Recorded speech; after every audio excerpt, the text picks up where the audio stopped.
In this lecture, we started the second chapter, that is the fundamental concepts and terminologies, and the question is the wealth and welfare.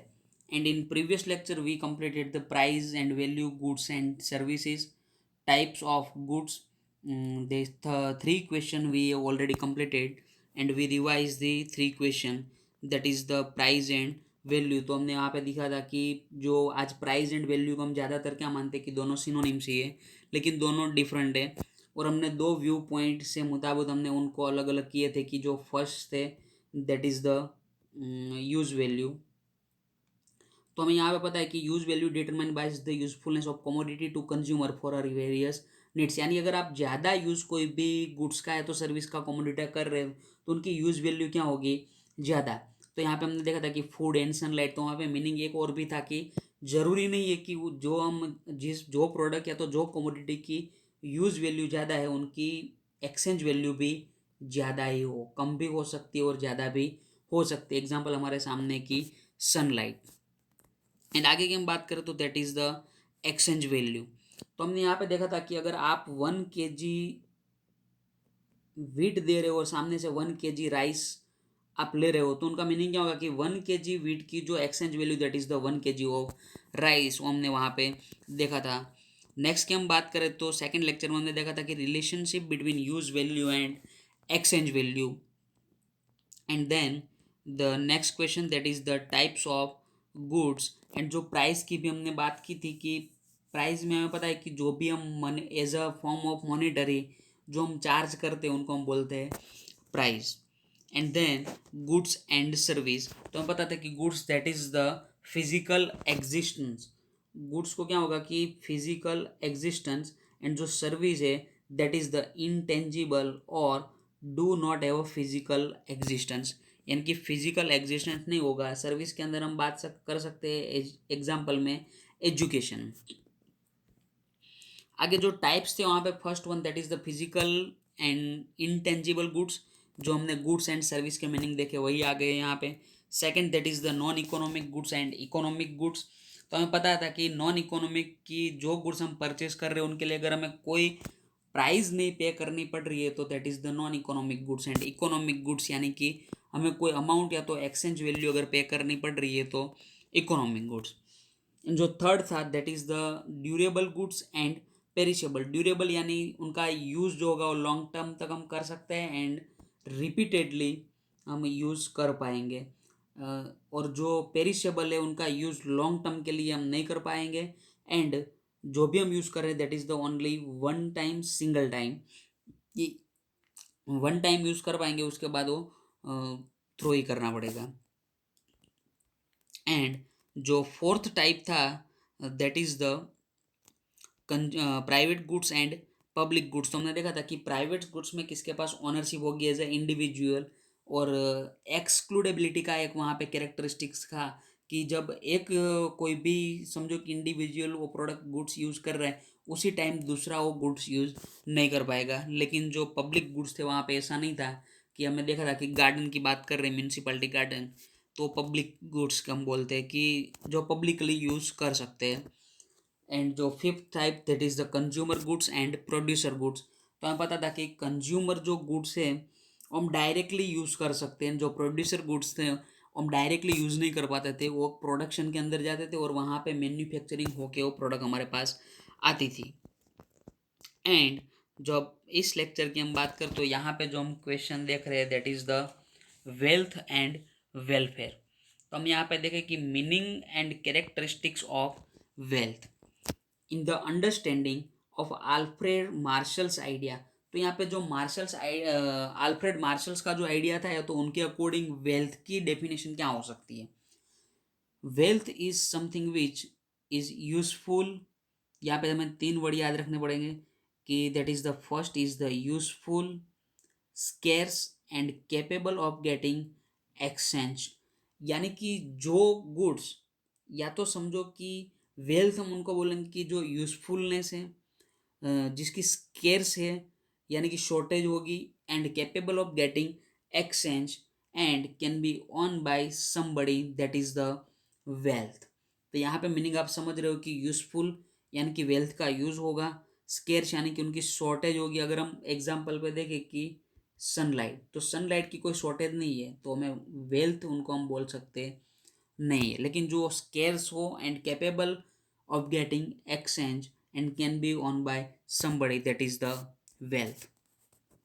Characteristics, जो first characteristic that is the it should possess the characteristics of usefulness. तो उनके अंदर हम बात करें कि जो first characteristic that is the useful, और हमारा जो पहला वर्ड था मीनिंग के अंदर कि it must be useful in satisfying human wants और नीड, यानी कि हमारी जो एज अ ह्यूमन बींग हमारी जो नीड्स है अगर वो सेटिस्फाई कर रहे हैं, यानी हमारे यूजफुलनेस है, therefore goods which are useful in satisfying the needs of human beings are wealth. यानी कि समझो कि एज अ ह्यूमन बींग हम जो भी हमारी नीड है और हम जो भी गुड्स यूज़ कर रहे हैं, हम सेटिस्फाई हो रहे हैं, तो उनको हम क्या बोलेंगे, वेल्थ। एग्जाम्पल है यहाँ पे house, vehicles and precious jewellery. तो हम एग्जाम्पल यहाँ पे ले लेते हैं कि हाउस, तो हमें हाउसेस की बात पता है कि, या तो व्हीकल्स लेते हैं कि व्हीकल्स में पता है कि जो हमारी उन नीड भी है और साथ साथ एज अ ह्यूमन बींग हमारी यूजफुलनेस भी है यहाँ पे कि हम व्हीकल्स का यूज़ करें।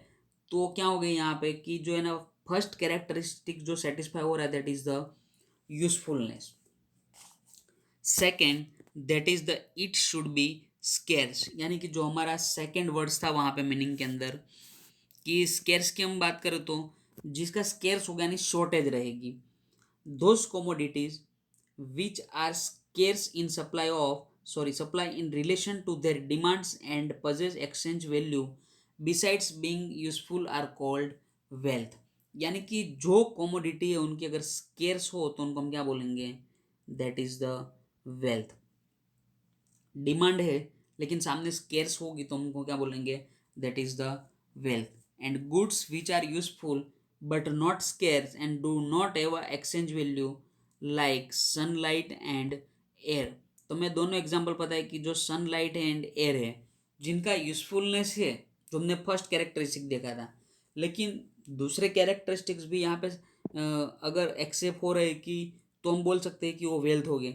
लेकिन जो एक टर्म्स एंड कंडीशन हमारे पास जो फर्स्ट कैरेक्टरिस्टिक, तो वहाँ पे पॉसिबल था कि यूजफुलनेस होनी चाहिए, लेकिन यहाँ पे यूजफुलनेस सनलाइट एंड एयर दोनों की है, लेकिन जो उनके स्केर्स भी नहीं है एंड एक्सचेंज वैल्यू भी नहीं है, तो हम उनको वेल्थ मानेंगे नहीं, क्योंकि यूजफुलनेस भी होनी चाहिए, scarce and also exchange value, अगर ये तीनों कंडीशन सेटिस्फाई हो रही है तो हम बोल सकते हैं कि वो वेल्थ है, बाकी वेल्थ नहीं है। और हमारा जो थर्ड कैरेक्टरिस्टिक्स है that is the it should have a physical और इंटेलेक्चुअल एग्जिस्टेंस।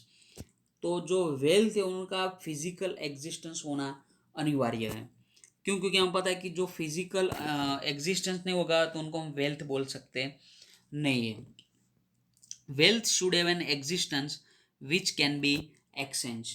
तो अगर जो भी वेल्थ है या तो जो कॉमोडिटीज है उनकी अगर फिजिकल एग्जिस्टेंस होगी तो उनको हम एक्सचेंज कर पाते हैं। And the ability to understand the aptitudes of human beings their physical abilities are the innate ability, यानी कि जो जन्मजात हमारी एबिलिटी है and assets of human beings and are usually not exchange. तो यहाँ पे हम देख रहे हैं कि एक्सचेंज पॉसिबल नहीं है तो उनको वेल्थ मानेंगे नहीं, कि हमारी जो अंडरस्टैंड करने की जो एबिलिटी है या तो हमारा जो एप्टीट्यूड है as a human being and जो हमारी फिजिकल एबिलिटी है जिनको हम एक्सचेंज नहीं कर पाते हैं, कि आपके पास जो भी है वो जन्मजात है। अगर आप समझो कि आपके पास कुछ स्मार्टनेस है या तो आप जो भी है और आपके अंदर कोई ऐसी कोई एबिलिटीज है कि आपके पास जो इनेट है यानी कि वो जन्मजात एबिलिटी है, तो वो आप एक्सचेंज नहीं कर सकते, कि दूसरे के साथ शेयर नहीं कर पाओगे, तो उनको हम वेल्थ नहीं मानते, क्योंकि हमें पता है कि वेल्थ क्या हो सकती है, एक्सचेंज हो सकती है। लेकिन यहाँ पे हमें पता है कि आपके पास जो भी एबिलिटी है जो आपके पास जन्म जाते हैं तो वहाँ पे आप एक्सचेंज नहीं कर एक्सचेंज नहीं कर सकते हो, तो उनको हम वेल्थ मानेंगे नहीं। And in today's world, however, the intellectual abilities of human beings, like the ability to create new ideas, are exchanged for money in the market, and hence the intellectual ability to create novel ideas and goods is called wealth. तो अगर समझो कि यहाँ पे कोई आप intellectual abilities create कर रहे हो, कुछ न्यू आइडिया मार्केट के अंदर ला रहे हो, तो आपका जो भी न्यू आइडिया होगा आप मार्केट में एक्सचेंज कर सकते हो। यानी कि आपके पास जो भी आइडिया है, और अगर कोई कंपनी को उस आइडिया की ज़रूरत है, उस एबिलिटी की ज़रूरत है, तो आप वो आइडिया, वो फॉर्मूला समझो कि कोई कंपनी को दे रहे हो, तो कंपनी आपको सामने क्या प्रोवाइड करेगी? मनी। तो यहाँ पे क्या हुआ कि आपके पास जो एबिलिटी थी, इंटेलेक्चुअल एबिलिटी, जो एक्सचेंज उनका पॉसिबल था, वहाँ पे नहीं था क्योंकि वो जन्मजात एबिलिटी थी। लेकिन यहाँ पे समझो कि आप कुछ न्यू आइडिया, न्यू इनोवेशन लेकर आ रहे हो, तो मार्केट में और भी लोग होंगे कि आपका जो भी आइडिया है वो एक्सेप्ट करेंगे और आपको सामने अमाउंट प्रोवाइड करेंगे। Hence, the intellectual ability to create novel ideas and goods is called wealth, क्योंकि आपको वहाँ पे एक्सचेंज भी पॉसिबल था, एंड उसके सामने अगर हम बात करें तो वहाँ पे आपको अमाउंट यानी कि मनी भी आपको मिल रही थी। And yet the ability of scientists to think is a quality and do not wealth, but the novel idea created by scientist is wealth। हमें पता है कि जो साइंटिस्ट होते हैं वो डेली कुछ ना कुछ न्यू इनोवेशन कर रहे हैं, और वो इनोवेशन क्या होता है कि वो कंपनी ही वो इनोवेशन या तो जो भी आइडिया उन लोगों के पास जो भी फॉर्मूला है, उस फॉर्मूला को कोई कंपनी होगी वो क्या कर रही है? परचेज। और सामने उन जो भी इन्वेशन जिसने भी किया उनको कुछ ना कुछ अमाउंट प्रोवाइड करती है, तो वहाँ पे हम उनको भी वेल्थ बोल सकते हैं। एंड जो fourth, that is the wealth constitute goods which are capable of exchange. तो यहाँ पे हम बात कर सकते हैं कि हमारा जो वर्ड एक लिखा है कि कैपेबल ऑफ एक्सचेंज, यानी कि अगर आपके पास जो भी गुड्स है या तो जो भी कमोडिटी है उनका एक्सचेंज अगर पॉसिबल है, तो हम बोल सकते हैं कि that is the wealth. Wealth is an economic concept and therefore must be capable of getting exchange. यानी कि अगर आपके पास वेल्थ है तो एक्सचेंज पॉसिबल होना चाहिए। Wealth is mean to satisfy present as well as future consumption and other needs and therefore must be capable of exchange। यानी कि आपके पास समझो कि जो भी कमोडिटीज़ है या तो जो भी वेल्थ है उनका एक्सचेंज पॉसिबल होना चाहिए, कैपेबल होना चाहिए, एंड जो सेटिस्फाई करेगी present as well as futures consumption. तो वहाँ पे क्या होगा कि आप एक्सचेंज अगर कोई भी गुड्स को कर रहे हो तो हम वहाँ पे बोल सकते हैं कि that is the wealth. And the second meant is to satisfy the present as well as future consumption and other need।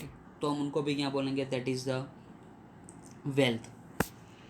And आगे की हम बात करें तो यहाँ पे एक एग्जांपल भी है कि house purchase today satisfy the present need of housing and can be sold in future to buy other goods and precious metals। land also possess these characteristics। तो यहाँ पे लिखा है कि जो हम एग्जांपल की बात करें कि हाउस, तो हमें पता है कि जो हाउस आप समझो कि आज परचेस कर रहे हो या तो बिल्ड कर रहे हो, बना रहे हो, तो आपकी जो प्रेजेंट नीड है कि आप उसमें आज रह सकते हो, वो तो सेटिस्फाई हो ही रही है। लेकिन समझो कि आपको कोई फ्यूचर में कोई दूसरे गुड्स या तो सर्विस को परचेज करनी है, तो इस हाउस को आप क्या कर सकते हो? सोल्ड कर सकते हो, एंड बाद में टू बाय अदर गुड्स, यानी दूसरे गुड्स भी आप परचेज कर सकते हो। तो यहाँ पे आपकी present as well as future the both need are satisfying. And the last one is the durability। The wealth must possess the durability, and durable goods can be used for future exchange and for satisfying future needs and therefore become wealth. तो हम यहाँ पे देख रहे हैं कि जो goods durable है यानी कि लॉन्ग टर्म तक हम यूज़ कर सकते हैं, जो पेरिशेबल गुड्स हैं वो वेल्थ नहीं है, क्योंकि आप उनका एक बार यूज़ करोगे तो second time there is not possible to use. तो क्या होगा कि जो सिंगल टाइम यूज़ है वो वहाँ पे हम वेल्थ नहीं मानेंगे, लेकिन जिनका यूज़ समझो कि लॉन्ग टर्म तक है और हम मल्टीपल टाइम उनका यूज़ कर रहे हैं, तो that is the wealth. Goods which perish after single use cannot be used for future transaction and are therefore not wealth। यानी कि जो पेरिशेबल गुड्स है that is not wealth, but जो ड्यूरेबल या तो जो ड्यूरेबिलिटी गुड्स है उनको हम बोल सकते हैं कि durable goods that is the wealth. But जो हम बोल सकते हैं कि जो सिंगल टाइम यूज है या तो पेरिशेबल है, जो वेल्थ नहीं है। For example, land, house, precious jewellery are durable goods and hence can be considered wealth along with their other characteristics, and shares also wealth. अगर आपने कोई भी कंपनी के शेयर परचेस किए हुए हैं तो जो शेयर है वो भी क्या है आपके लिए वेल्थ है, क्योंकि फ्यूचर में उनकी सेलिंग पॉसिबल है। हम वो आगे के बीए के अंदर भी आप देखने वाले हो कि किस तरह से ऑनलाइन डीलिंग होती है शेयर की, वो सब। एंड आगे की हम बात करें तो food grains which are produce by farmer are not wealth if they perish in a very short time. तो यहाँ पे हमने देखा है कि जो फूड ग्रेन्स है कि जो प्रोड्यूस करते हैं कौन, फार्मर, तो वेल्थ नहीं है। वेल्थ कब नहीं होगी, if they are perish in very short time, कि वो बिगड़ जाते हैं, समझो कि पेरिशेबल है, तो उनको हम वेल्थ मानेंगे नहीं, जो हमने आगे ही देख लिया। Likewise labour of labourer is also not called wealth. तो यहाँ पे जो लेबर की हम बात करें तो उनका जो मजदूरी वाला जो वर्क है वो भी वेल्थ नहीं है, क्योंकि उनका जो यूज है वो सिंगल टाइम है, कि आज के दिन अगर वो जो भी वर्क कर रहा है वो आज का दिन अगर समझो कि निकल गया तो कल वो यूज नहीं होने वाला है, तो वेल्थ नहीं है। However, if food grains can be stored in cold storage for a long time and their market value increase in future, then those becomes the wealth। तो यहाँ पे एक बात क्लियर है कि हमें पता है कि जो भी फूड ग्रेन्स है जो स्टोर हम कर सकते हैं, यहाँ पे हमने कंडीशन लिखी थी कि इफ़ दे आर पेरिश, कि वो पेरिशेबल है तो वेल्थ नहीं है। लेकिन यहाँ पे जो फूड ग्रेन्स है उनका हम स्टोर करेंगे कोल्ड स्टोरेज में, तो कोल्ड स्टोरेज में अगर हम स्टोर कर रहे हैं तो हम लॉन्ग टाइम तक उनका यूज़ यहाँ पे पॉसिबल होगा, कि तो पेरिशेबल नहीं रहेगी, अब वो ड्यूरेबल हो गए। तो लॉन्ग टाइम के लिए हम कोल्ड स्टोरेज में स्टोर करेंगे, एंड जब मार्केट में डिमांड आएगी या तो प्राइस जब उनकी इंक्रीज होगी मार्केट वैल्यू, तब उनको हम क्या करेंगे, सेल्स कर देंगे। तो हम यहाँ पे फूड ग्रेन्स को वेल्थ मान सकते हैं, क्योंकि कोल्ड स्टोरेज यानी टेक्नोलॉजी का हमने यूज़ कर कर क्या किया है कि जो वेल्थ थी वो रेडिफाइन की है। यानी कि जो वेल्थ, जो फूड ग्रेन्स पहले ड्यूरेबल नहीं थे यानी कि पेरिशेबल थे, अब रीडिफाइन यानी कि वो क्या हो गए हैं कि जो ड्यूरेबल हो गए, तो वेल्थ अब बन गए। कि पहले जो फूड ग्रेन्स वेल्थ नहीं थे, due to use the new technology and the food grains is the wealth. तो now the last point that is the durability. और यहाँ पे हमने जो पांचों की बात की थी कि जो वेल्थ थे कि अलग अलग कैरेक्टरिस्टिक थे, पहले हमने मीनिंग देखा था यहाँ पे। एंड मीनिंग में हमने देखा कि वेल्थ की अगर हम बात करें तो अलग अलग, जो एक एडम स्मिथ था कि उसने एक जो डेफिनेशन दी थी in the context of the wealth, कि वेल्थ है जो इम्पोर्टेंट है इन इकोनॉमिक्स के अंदर। और मार्शल का भी जो आइडिया था कि अल्फ्रेड मार्शल का हमने यहाँ पे आइडिया देखा कि जो यूजफुलनेस है, तीन वर्ड हम यहाँ पे याद रखने हैं, usefulness, cares, and the third one is exchange. तो तीनों अगर सेटिस्फाई हो रहे वर्ड, तो यहाँ हम बोल सकते हैं कि that is the wealth. And उनके बाद हमने कैरेक्टरिस्टिक देखे थे, जो पांच में जो फर्स्ट वन था कि यूजफुलनेस, तो जो हमारा फर्स्ट वर्ड आ गया था मीनिंग के अंदर उसकी हम बात कर रहे हैं। And the second is the it should be scarce, scarce यानी कि शॉर्टेज होनी चाहिए। एंड जो थर्ड था that is the physical existence, कि फिजिकल एग्जिस्टेंस होना चाहिए। लेकिन पीछे से हमने देखा था कि जो ह्यूमन के अंदर जो भी कुछ न्यू क्रिएशन कर रहे हैं तो उनकी सेलिंग पॉसिबल है, तो वहाँ पे वो फिजिकल नहीं है तो भी हम उनको क्या मानेंगे कि वेल्थ है। एंड जो fourth that is the wealth constitutes the goods which are capable be exchange, यानी कि एक्सचेंजेबल होना चाहिए। And the fifth is the durability, यानी कि उनका जो यूज़ है that is the long time के लिए एंड मल्टीपल टाइम के लिए यूज़ होना चाहिए, not only for short time and single time. And in this lecture we have completed the question that is the meaning and characteristics of wealth। और wealth की भी हमने बात करो तो वेल्थ एंड वेलफेयर, यहाँ पे भी दो पार्ट हैं। तो इस लेक्चर में हम वेल्थ को कंप्लीट कर रहे हैं, and in next lecture we will learn the types of wealth. And उसके बाद एक क्वेश्चन भी बचेगा कि फैक्टर ऑफ प्रोडक्शन। तो आज हम हमें बताया कि फैक्टर ऑफ प्रोडक्शन जो चार फैक्टर है that is the land, labour, land, labour, capital and entrepreneur. तो सब हम देखेंगे आगे कि क्या क्या होता है यहाँ पे भी। तो अलग अलग और भी क्वेश्चन है, और इस चैप्टर हम समझ सकते हैं कि 60% कंप्लीट हो गया, अभी भी 40% रिमेनिंग है, जो हम आगे के नेक्स्ट लेक्चरों में एक एक क्वेश्चन होके धीरे धीरे क्वेश्चन कंप्लीट करेंगे। Thank you friend.